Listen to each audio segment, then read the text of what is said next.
What's up, everybody? Welcome to episode 6 of the Bottom Line on Sports. I'm Jean-Jacques Taylor. He's Jeremy Pink. And, bro, we got the two hottest things going on and happen to be going on in sports world in Ohio this week. The game of the century, Ohio State and Michigan. But first, I spent a trip.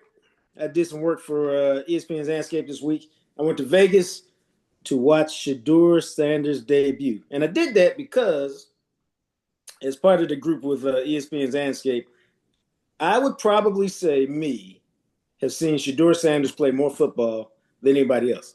And that's because I was essentially covering him for ESPN his 2 years at Jackson State. I spent a lot of time out in Colorado his first year. I know him pretty well. I wrote my book, Coach Prime, Deion Sanders and the Making of Men, which came out in October 23, about their last year at Jackson State. So how did he seem to you? How did he seem to you if you hadn't seen him for a while? As a player, it was an interesting performance. I mean, he went 11 for 20, 209 yards. But you have to look beyond the stats whenever you're looking at a quarterback like him. For example, Dylan Gabriel, and everything's got to be looked through a lens of Dylan Gabriel's, because that's who he's competing against. Although he's going to get another start this week, so he earned the opportunity to start again. Dylan Gabriel had one completion of more than 25 yards in 4 starts or 5 starts. Shedeur had 3 of them the other day. Yeah, he had his 2 of his long passes, I think, were the best that he looked. And I hadn't really given it a lot of thought, but his arm strength was greater than I anticipated. And it's certainly better than Dylan Gabriel. Yeah, he's got plenty of arm strength to do what he needs to do. Yeah. But here's the other thing, and people underrate this all the time. He gets a 66-yard touchdown pass on a bubble screen. And so your initial thought was, well, the running back did all the work. And the running back did most of the work. For those plays to work, though, you got to throw it so I can catch it and run. I can't be plucking it up off my ankles. I can't be jumping up to get it. You got it. It's much like when you're playing point guard and you're giving the ball to the guy in the corner for the three. You got to get him in his shooting pocket. Yeah, exactly. And so even though the running back gets 90% of the credit for that, the 10% on the throw, which means I can catch it on the move and go, that matters. And so, that takes advantage of his strength. Now, part of the problem he's got is they got no playmakers on Cleveland's offense. And this goes for Dylan Gabriel, too. And so when you don't have any playmakers, it's just hard to move the ball, man. And so, it's going to be a challenge for him against San Francisco this week because they don't have any playmakers. And here's the other thing. They really need to build, and I'm not breaking news here, they really need to build this offense around Quinshon Judkins. And here's why. We should say Ohio State's Quinshon Judkins, Yes, not Ole Miss's. Ole Miss, I don't even know what you're talking about. Yeah. And here's why, man. The Browns were 3 of 12 on third down. Okay, terrible. Shedeur faced an average, and I tracked this during the game, 11.5 yards on third down. Yeah, that's crazy, bro. There are no good plays for 3rd and 11. Dude, I almost had never seen anything like this. He had 1 third down of less than 6 yards. Well, but that was sort of one of the hidden secrets of like the Tom Brady years. Is he never went backwards. He never faced a 3rd and 8 or 3rd and 10. He was facing 3rd and 4s, 3rd and 3s, 3rd and 5s. It's a huge, huge difference, especially for a young quarterback, and especially for one like Shedeur, who is probably going to be trying to make a play on his own as much as he can.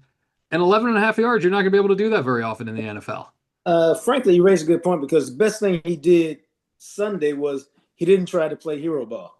He was sacked 1 time. He threw the ball away 2 or 3 times. He didn't run backwards. Yes. My thing, the thing with Shedeur with me, if you watch him over the years, he's always running backwards. And I think that's a function of his confidence and the fact that he feels like he can make a play at any time, but he's not going to be able to run backwards and do anything in the NFL. Like a lot of guys making the jump to the NFL, and he's a good athlete. He's not a great athlete. He's not a special athlete. He's still a good enough athlete to do that in college and get away with it. He was certainly good enough to do that at Jackson State. And then he was certainly good enough to do that in high school. But the NFL, you can't. He's not a good enough athlete to do that at the NFL. When you watch the competition, when you watched him play against the competition at Jackson State, and then you watched him at Colorado, did his game change substantively from how he played at Jackson State or how he played at Colorado, or was it a function of the competition? No, his game was pretty much the same. He probably ran a little bit more at Colorado. I mean, at Jackson State because he was a better athlete than the guys he was facing. Although HBCUs have a lot of good athletes, but he was a 4-star quarterback recruit, so he was going to be a better athlete than most of the players he was going up against.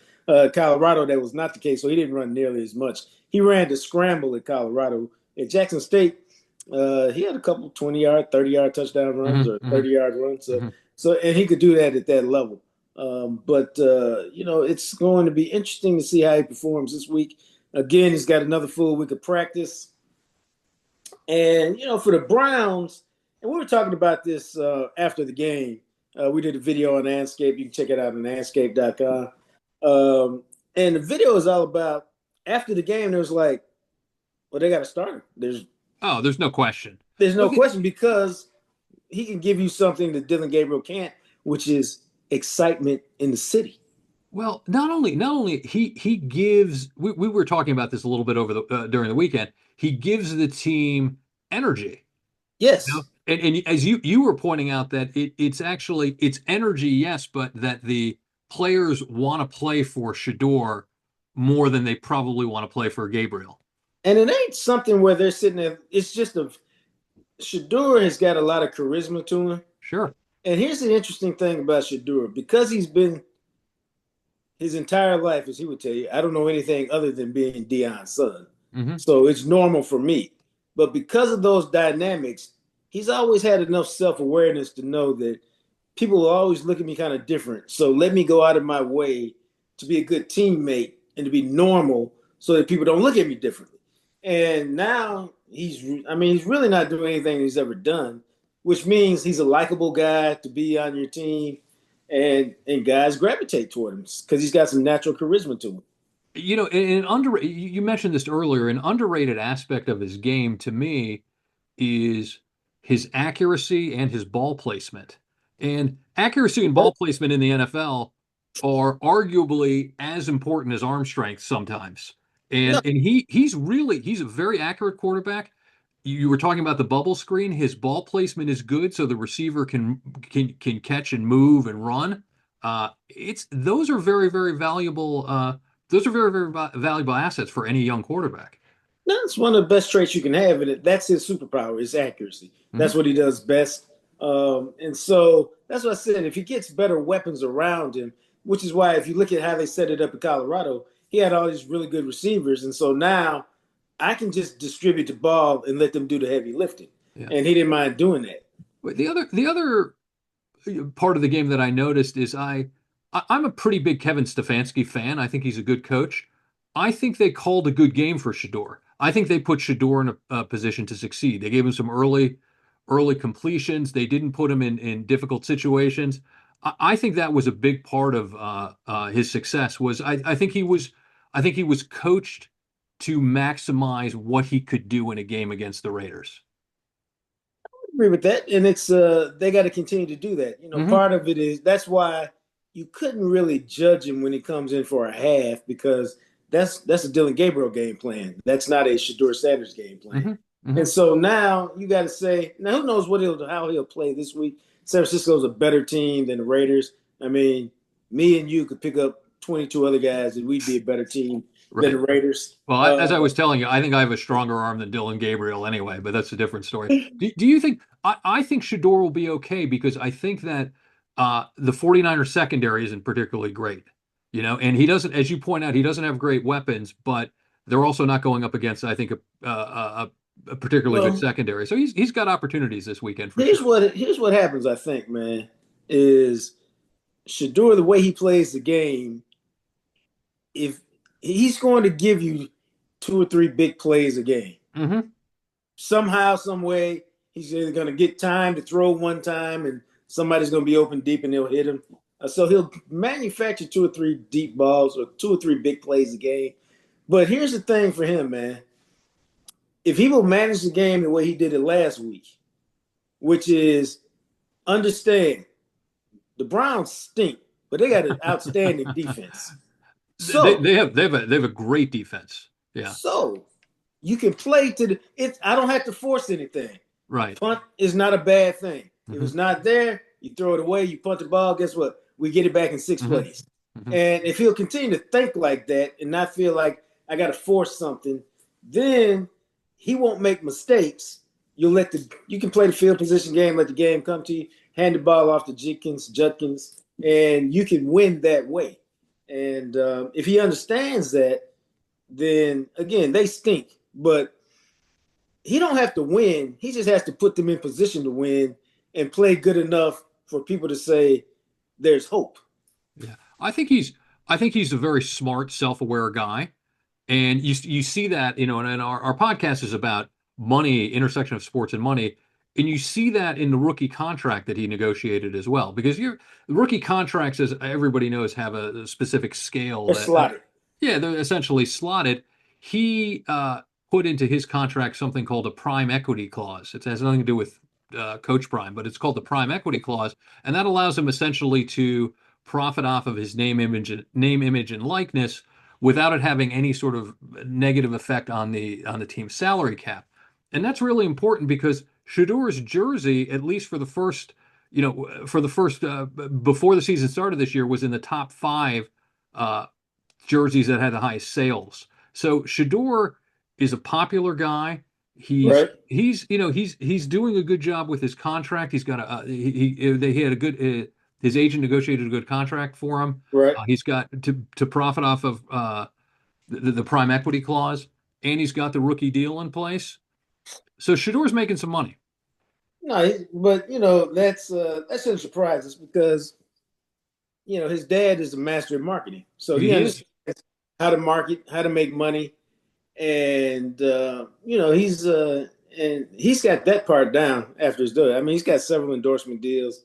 The jersey sales are good, and he's got a big fan base. Some of his fan base, like I talked to a lot of people at the game, and you would be shocked, or maybe you wouldn't be. You ask somebody, "Hey, how'd you get here?" "Oh, I'm a Browns fan, or I'm a Shedeur fan, and when I found out Shedeur was starting, I bought a plane ticket and tickets to the game." Now, anybody who travels regularly knows, like, they didn't make that announcement till like Monday night. Mm-hmm. So if you bought a ticket Tuesday or Wednesday to go anywhere, you're paying premium dollar. Mm-hmm. And there's a lot of people who pay premium dollar to go see him play. And dude, I saw several people with real jerseys. I'm talking about with the stitching, not the iron-on. I'm talking about the stitching jerseys. The big money jerseys, yeah. Yeah, so I guarantee you, man. I don't know. I imagine that the Browns sell out just because they're the Browns. They got the deep fan base, but that joint it'll be popping this week. Somebody told me, and this is a better example. Somebody told me that there was a bar in Cleveland this week that normally has 20, 25 Brown fans there every week. They said it was packed wall to wall, and they knew this because they said there were 2 old guys who showed up and said it's the first time they've been to that bar in about 10 years because they all wanted to be with their fellow Brown fans to watch Shedeur's debut. And so when you got a cat who can generate that kind of excitement, that also translates into revenue, whether it's buying jerseys, whether it's people wanting other kind of merch, whether now, secondary sales for tickets go up. I mean, he's a cash cow for everybody. And we don't even know if he's good yet. He might just be okay. Well, it's interesting. We're trying to find out. Yeah, I was talking to somebody who's associated with some sports media based in Cleveland, and they said it's insanity. The interest there, and you realize that Cleveland is very much an Ohio State town too, and Shedeur is it's essentially, if you talk Shedeur, people are going to listen in Cleveland right now. It's pretty much it's a little bit of a phenomenon, and I think that's going to only build if he doesn't even need to win against the 49ers. He just got to play good. He just has to play well. He needs a couple of big plays, which I think he'll probably get. And, I think they'll keep it close too, just because their defense is so good. And I don't know if you got to see much of the Niners-Panthers game last night, but That thing put me to sleep. So I yeah, saw. that was brutal. It was brutal. But, the Niners offense, the Browns defense can handle the Niners offense. So they should be able to keep the game close.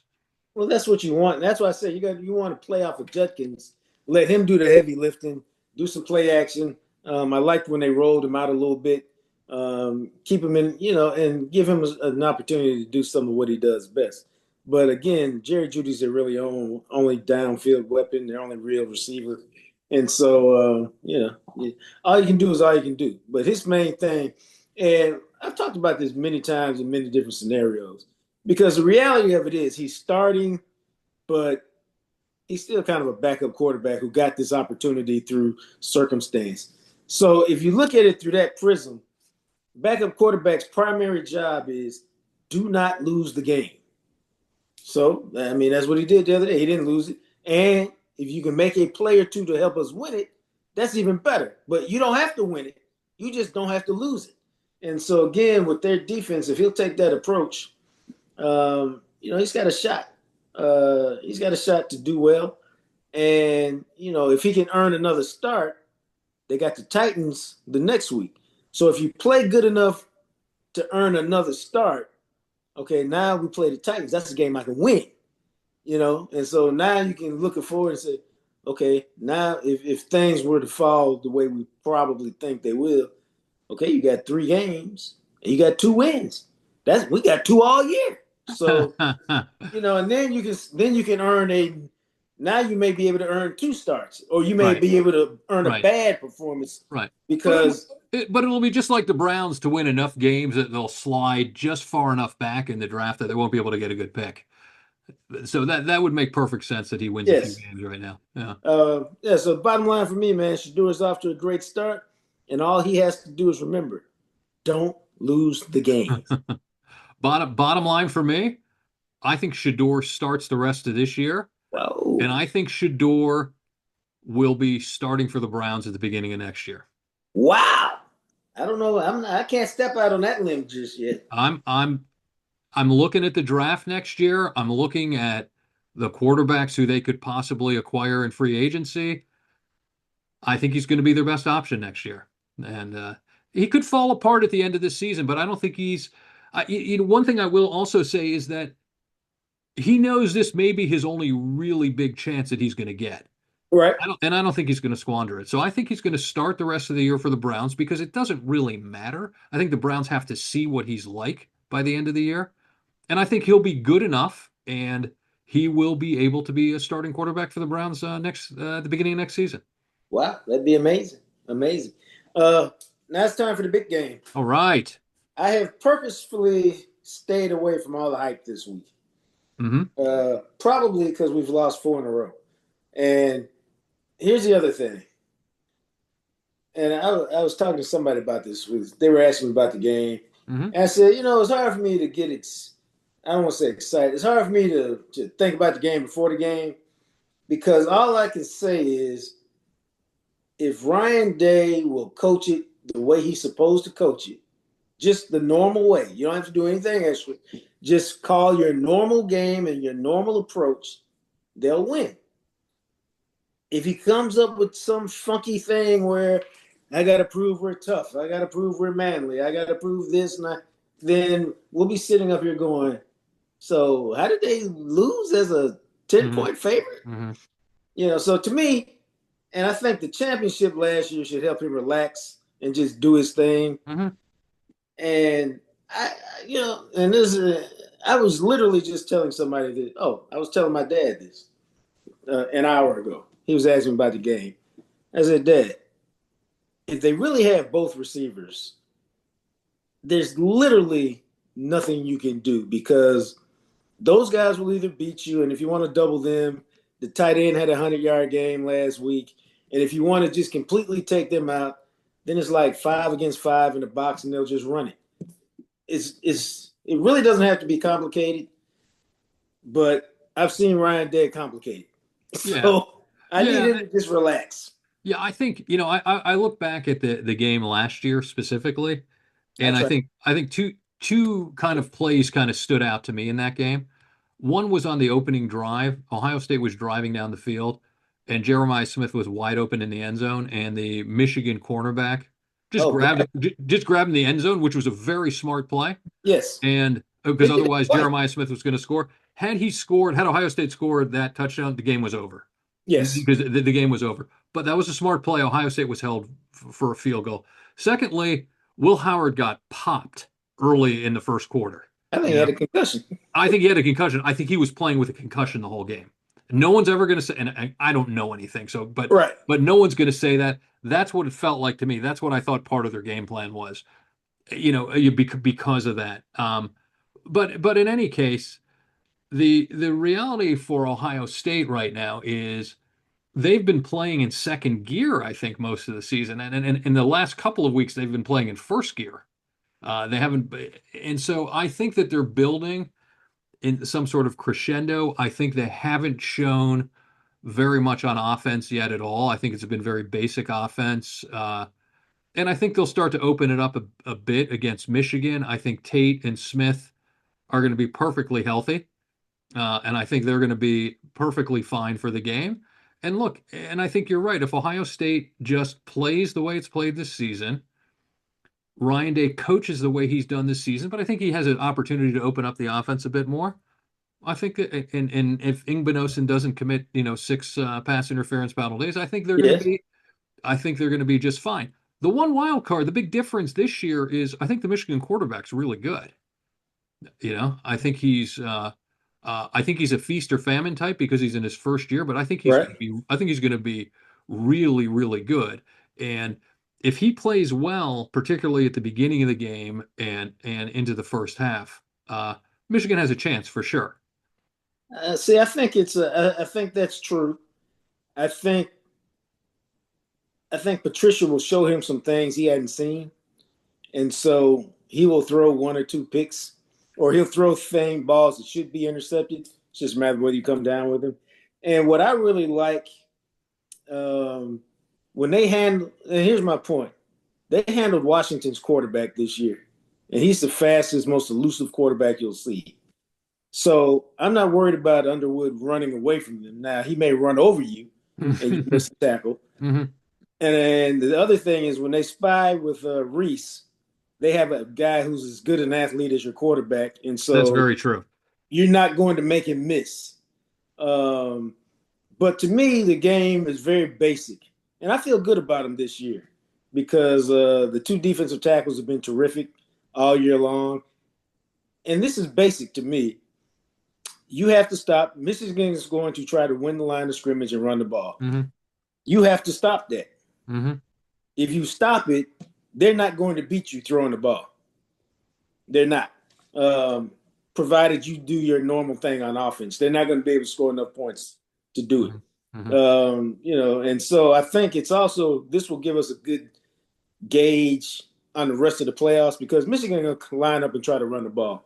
Hmm. And if they can't run the ball, and they're good at running the ball, then They have some injuries in their backfield though. They're on their maybe second, third string back. It looks like right now. Who looks good though, by the way. but that's all the backs matter, but it also matters whether your offensive line can Agreed. control. Agreed. And if they can control that running game, then I'll feel better because I haven't really seen anybody committed to doing it. It'll feel better about their ability to slow down Notre Dame's running game or Indiana's running game if they can slow down Michigan's running game. Yeah, I think if Ohio State gets out to a lead, if Ohio State gets out to a two-score lead, they're going to be tough to catch. Yeah, It reminds me a little bit of kind of how I thought about the Penn State game was. I thought Penn State could keep it kind of close until halftime, and I think Michigan can potentially keep it close until halftime. But if they don't, it's going to be tough for them to come back because I think it's going to be hard for any team to score more than 20 points against Ohio State. yeah, And I also think that, it's going to be hard for any team to keep Ohio State to less than 20 points, particularly if they open up the offense and particularly if the two receivers are healthy. So look, I think I was looking at some of these playoff predictor, apps and programs and such. Right. In Ohio State, if Ohio State loses to Michigan, they have a 99% chance of making the playoffs. And if they beat Michigan and if they beat Michigan and they lose in the Big Ten championship game, they have an over 99% chance to make the playoffs. So Ohio State's in the playoff. So I Right. don't think there's a pressure on them Right. like they're I think one level of pressure is off of them. Understandably, they've lost 4 games in a row, but one level of pressure is off of them. And there's the difference between this year's team and last year's team. There is, at least at this stage, there's a very much of a quiet confidence about the Ohio State team that uh, that I haven't seen for Ohio State teams in the past. That's either a good thing, it's either a very good thing, or maybe they're overestimating how good they are. Not But bad. but but I'm like strangely calm about this game. But sometimes when you're strangely calm is the time you have to panic the most. So we'll see. No, it also be, it's a big game for saying, and see, and I say that in the sense of, here we go again. Well, we don't want him to make a mistake, so we'll be uber conservative early. And I'm just like, okay, he's played 10 games now, so Yeah, play. it's like Urban Meyer says you can refer to a quarterback as a freshman for the first 5 or 6 games, but after the 5 or 6 games, they're no Yeah, longer a freshman. and But what so Yeah, but what I did notice is against Rutgers specifically, without Tate and without Smith in the game, Sain's a different player. He yeah, really is. He's a different player, and it also speaks to how good that's how you know how good Tate and Smith are is when they're not in the game. Ohio State's team is a very, very different team. And well, I was talking to my dad about it, and the reason why they're very different is you can single the outside guys and you can focus on stopping the run, right. and then the outside guys, maybe they win, maybe they don't, and it just muddies everything up, which is what we were talking about. When you have Tate and you have Smith, you And you have can't. Innis. Did you see that catch in the end zone by Innis? Amazing catch. Well, I mean, most people have forgotten Ennis was like one of the top number one and number two receivers in the country when he came out of high school. Um, he just hasn't developed the way those guys have. But I think it was good that, and I know what Ryan Day was doing. I was glad that he did it when he went and got Max Clare from Purdue. So now you've got a tight end who can really play, and they use him. And so it's Sand doesn't have to force anything. He doesn't force anything. He takes the check downs. They just have to play their game. If they play their game, they'll win. If they make a bunch of mistakes and don't play their game, Mm-hmm. it'll be a fourth quarter game. We may be cursing. Yeah, I was doing some, quick look to see, since we are about sports, and I'm going to look at my screen here, just to look at some of the money that's generated by this game. And if you factor in the face value of tickets plus the resale in the secondary market of tickets, the gate will probably generate anywhere between 12 and $15 million just on the gate alone, and it could be contributed upwards of $28 million in economic value to the Ann Arbor community in that area, which is pretty remarkable for one game. Jeez, I mean I get it though, because down here in Dallas we get the Texas OU game every year at the Cotton Bowl in Dallas, and it does tremendous numbers, and there are people who eat off of that for a year in terms of the revenue that they Oh, of make. course. Yeah. And it's amazing when you come up with it. So I'm sure it's like that when the game's in Ann Arbor. There's some vendors who live off of that for a year, just like in Columbus. There's some who live off of it. The bars will be packed, and everybody's dropping money. And then after the game, half the crowd's happy, or more than half the crowd, and so they'll be dropping dollars there, whether they're crying in their Hmm. beer Hmm. or whether they're celebrating with Hmm. shots. Yeah, it's but the big house is a great atmosphere, is a Did you great go there great for a game? oh yeah, it's a big I will I yeah. I mean, I think the big house is a great place. It's listen, I think it's good that Ohio State is playing away this year also. Really? How I come? think, yeah, I think it's going to help them because it is, it is an us against the world kind of mentality that at least they're trying to portray. Right. And that's better to do in an away game than it is a home game when everybody's supporting you there. So I think that in a very sort of non-intuitive way might actually work to their advantage because they just got to focus on themselves and they got to focus on the game. And it's, your point is well taken because I've seen some interviews with Ryan Day, and what you've said is Ohio State has to play its game. That's essentially what Ryan Day is saying. He said, "Yeah, I'm not really worried about anything. We are preparing the same way. We're doing it the way that we've been doing it all year, and that's what we're going to continue to do." If So, they do that, they'll be fine. yeah. And I'm with you. If they do that, especially the way that they've been playing, because some of it is their pace of play keeps you in the game because they're not in any big rush. They just kind of, I'd say that even when I was watching the Rutgers game last week, it was more of I called it like a Python approach. They just slowly choked the life out of Hmm. Rutgers, and you looked up and it's like, well, damn, how did it get to be 35 to three? Whatever it Or, was, 35-9 or whatever it was, yeah, 35-3 or whatever it was. Yeah. how did it get to be like that? It was just 14-3, like a close game a minute ago. Right. And so they slowly choke opponents out. And so again, it'll be interesting to see what they happen. It's an interesting game because of the history, but on paper, it should be an interesting game. Yeah. It's Ohio State this year has been a very good second half team, Yeah, and most good second half teams that you can attribute a lot of that to coaching. And so, if Day continues to coach the way he has this year, and Ohio State, plays well in the second half as it's done, uh, they should be totally fine. and there may be something to they may be getting. There's been a lot of national chatter lately about they haven't played anybody. Are they Hmm. really all that good? Hmm. And there may be some personal like, oh, you think we're not? Let's go show them, what Right, we can do when we crank this thing up, right, which right. is never bad. Yeah, yeah. So if Ohio State does win, they'll play Indiana in the Big Ten championship game. And for me, you think I'm crazy? I would sit out my starters in that game. I don't think that game matters. I mean, I'm exaggerating a little bit, but it matters for pride. But they're either going to be the 1 or the 2 seed, regardless. So that game doesn't. If they win, it doesn't matter, and if they lose, it doesn't matter. And I think it's devaluing the conference championships. I think that I Yeah, I think think I think with the only reason the conference championships will survive is because they bring in a decent money. amount of money. But however, if you look at it, I think NBC has the rights to the Big Ten conference championship game. They're looking at sub-licensing those rights, which to me is a signal that maybe that game isn't worth that much.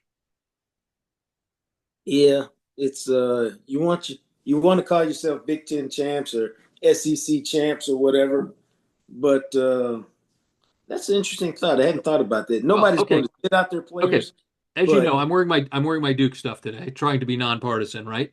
And if Duke wins the ACC tournament in basketball, right. that's great. But nobody cares if Duke wins the ACC tournament in basketball if they win the national title. It doesn't make a But difference. nobody cares if Duke wins the ACC tournament and then loses in the second round. That's right. That's right. And so I think that's what's happening with. I mean, that's quickly what's going to happen with college football. The Big Ten championships. The other conferences, you're actually probably going to play your way in. The Big Ten and the SEC, if you make the title games, it often doesn't matter. I don't think it's going to make much That's of a difference. a great point because that makes it a very difficult because football is so much more a physical sport and Right, the getting hurt, the ramifications are so much bigger. right. Um, Man, that's a doozy right there. Yeah, yeah. And I think that, look, I think it's one of these things like I could see, and again, we're assuming if Ohio State wins, which is they haven't in the last few years, but if they do win against Michigan, and they play Indiana, my read is that Indiana will go all out to get its first Big Ten title. It's so important to them, and they're going to put everything on the line. I'm not sure Ohio State will, or they need to. And Ohio Well, State will still be favored to win the national title, whether they're the 1 seed or the 2 seed. now the only problem with sitting your starters is if you get a bye week, you'd be sitting them for. I almost don't like a bye week. I'd almost rather just keep playing Hmm. because in football, it's one game and done. And if it takes you a quarter and a half to shake off the rust from not playing, Yeah, it's too you find long. yourself down 13-0 or 13-3, and you're like behind the eight ball. That's just me, but I'm a paranoid fan. Uh, so, Listen, uh, I grew up in Columbus. I went to Ohio State, so and I can remember watching Art Schlichter play when I was, 10 years old or 8 years old, who was an infamous quarterback at Ohio State. So, so for me, I've gone through all the coaches, I've lived all the ups and downs. It's like part of, it's part of who I am. And it really concerns me because I have this kind of strange calmness about this weekend, and I don't like it, Jacques. I got to tell you, I don't like it. that's good. Now, how do you consume the game? I mean, you make a big production of it, or you Oh sit no, there. oh no, no, no, no, no, no. This is very much there's two people in the room. There's me and there's my large screen TV, and that's it. You know, and my kids are in town this weekend for Thanksgiving. Um, I'm sure that the rest of my house will just they'll just leave and let me sit there. Oh, And all right. that's it. How about you? Now, typically, because I am obsessed with televisions, typically I watch it in my movie room on the 100-inch screen in complete total darkness. I may treat myself to some homemade Taylor nachos, uh, and that's a tradition that began with my mother back when I was about 10 years old. For the Super Bowl, she would make nachos. And my mother, instead of like a Rotel kind of sauce, my mother would put chips and meat and all that kind of stuff on top of them. So that's how I do them. That sounds But great. I'll probably have a couple of cold sparkling waters I and know, because not. you and I are huge drinkers, as everybody knows. I might I might actually have a splash of orange juice in my water. Oh, I know wow. but don't worry. I'm not going to be driving, so I'll be okay. Uh, Um, and then I'm like you. I don't watch the game with anybody. Matter of fact, I don't even really get on social media during the game because I don't want to hear anything. I don't want to see anything.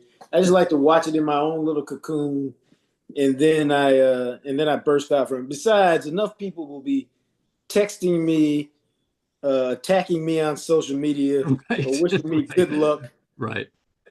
and I don't have to do anything to Uh-huh, get this attention. uh-huh. This will be the first time, bro. I may get emotional.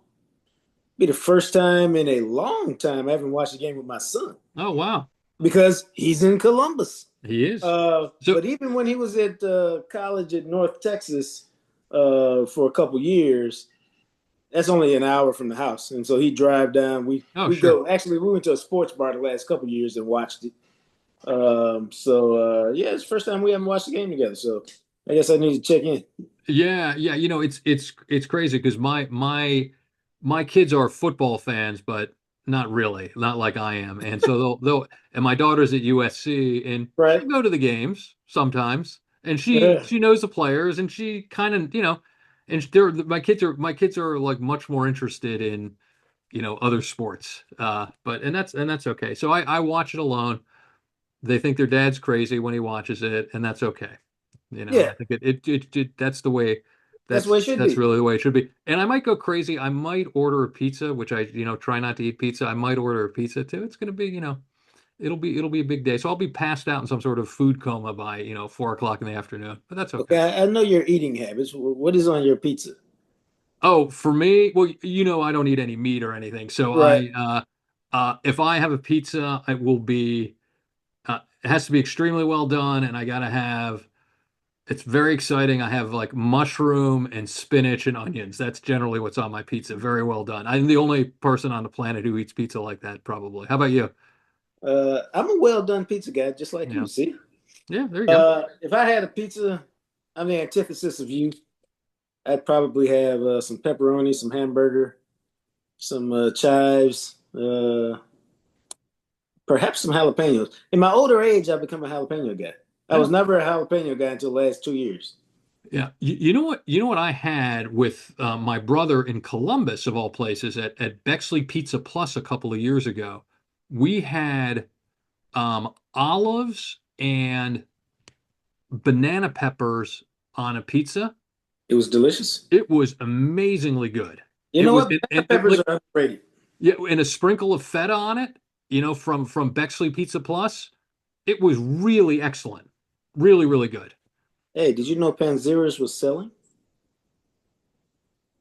I don't even know. It's Panzera, a pizza chain? I don't even know. Yeah. Yeah, or is it Pantera? What's the pizza chain in Columbus? There's only one of them. It's in Grandview. Oh, Panzera. Oh, Panzera's in Grandview. Panzeras. Oh, I'm sorry. I thought you were. Yeah, yeah. Oh, Yeah. Panzera's in Grandview. Yeah, yeah, yeah. Oh, I didn't know Yeah. that. I didn't No. know that. The Yeah. owner is retiring, and Oh, so I he's didn't know selling. that. I didn't know Now, that. what's weird about that is obviously I haven't been in Columbus very much the last 30 years. My son lives in Grandview, and we passed it on his way to the apartment. I said, I could have sworn I had a bunch of pizzas from this place back when I was in college. Oh, sure. Oh, So we sure. ordered them. I think we used to order them at the dispatch. Yeah. And Quite. so, Yeah. Quite. I'm sure. I'm sure that's where I had it for sure. Yeah. yeah. So I ordered a couple while we were there, just for old time's sake, and it was delicious. And now they're potentially closing or selling. Columbus pizza is one of the most underrated foods in the country. Columbus pizza is excellent. There's a handful of really good pizza places, and they're more of the kind of the tavern style, Chicago tavern style, very thin crust. They cut them into squares. Columbus pizza is really excellent. There's a lot of very, very good And you places. know what? That's what I like. I like squares. I basically like flatbread as Yeah, and opposed that's essentially what it's like, to crackers almost. Yeah. yeah. Like I can't stand that Chicago deep dish soup. Yeah, yeah, Like that's terrible. You need a straw for it. It's terrible. yeah. Bottom line, Yeah. get a great pizza and enjoy some sparkling water while you watch Ohio State end its dreadful 4-game losing streak to the team up north. Bottom line for me, I'm strangely confident. I'm strangely calm. I think Ohio State should win pretty easily. But Wow. whenever I say that, and whenever that happens, I'm completely wrong. So I hope I'm not wrong at this time. But I'm feeling pretty good about the game this weekend. All right. Well, what we need you guys to do is please subscribe, rate, and review. Give us 5 stars. That's 10. 5 for me, 5 for Pink. Until we chat again, you guys keep an eye on your money.